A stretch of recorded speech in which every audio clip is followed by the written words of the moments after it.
2026 বিশ্বকাপে রূপকথার এক নতুন মহাকাব্য লিখল পুস্কেদেশ কেপ ভার্দে। ফুটবল বিশ্বের সব বড় বড় সমীকরণ ওলটপালট করে দিয়ে বিশ্বকাপের শেষ 32 দলের রাউন্ডে বা নকআউটে উঠে গেছে আটলান্টিক মহাসাগরের এই ছোট্ট দ্বীপ রাষ্ট্রটি।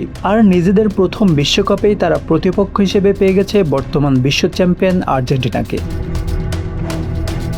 আজ হিউস্টনে গ্রুপ পর্বের শেষ ম্যাচে সৌদি আরবের সাথে গোলশূন্য ড্র করে এইচ গ্রুপের রানার্স আপ হিসেবে শেষ 32-এ জায়গা করে নিয়েছে মাত্র 5.5 লাখ জনসংখ্যার দেশ কেপ ভার্দে। পুরো গ্রুপ পর্বে সাবেক দুই বিশ্ব চ্যাম্পিয়ন স্পেন ও উরুগুয়ের বিপক্ষে পয়েন্ট কেড়েছে তারা। অন্যদিকে গুয়াদালাহারায় অন্য ম্যাচে উরুগুয়েকে 1-0 গোলে হারিয়ে গ্রুপ চ্যাম্পিয়ন হয়েছে স্পেন। 42 মিনিটে স্পেনের হয়ে জয়সূচক গোলটি করেন অ্যালেক্স বায়েনা। আর এই হারের ফলে দুইবারের সাবেক বিশ্ব চ্যাম্পিয়ন উরুগুয়ে টানা দ্বিতীয়বারের মতো বিশ্বকাপের গ্রুপ পর্ব থেকে বিদায় নিল।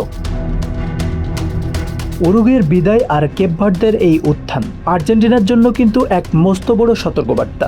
স্পেন বা উরুগুয়ের মতো দল যাকে হারাতে পারেনি, সেই অপ্রতিরোধ্য কেপ ভার্দেকে হালকাভাবে নেওয়ার কোনো সুযোগই নেই মেসিদের সামনে।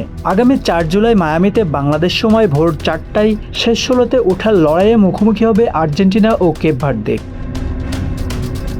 কি মনে হয় আপনাদের?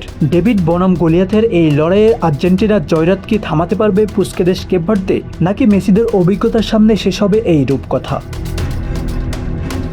আসানুর রহমান মিঠু, বাংলা অ্যাফেয়ার্স।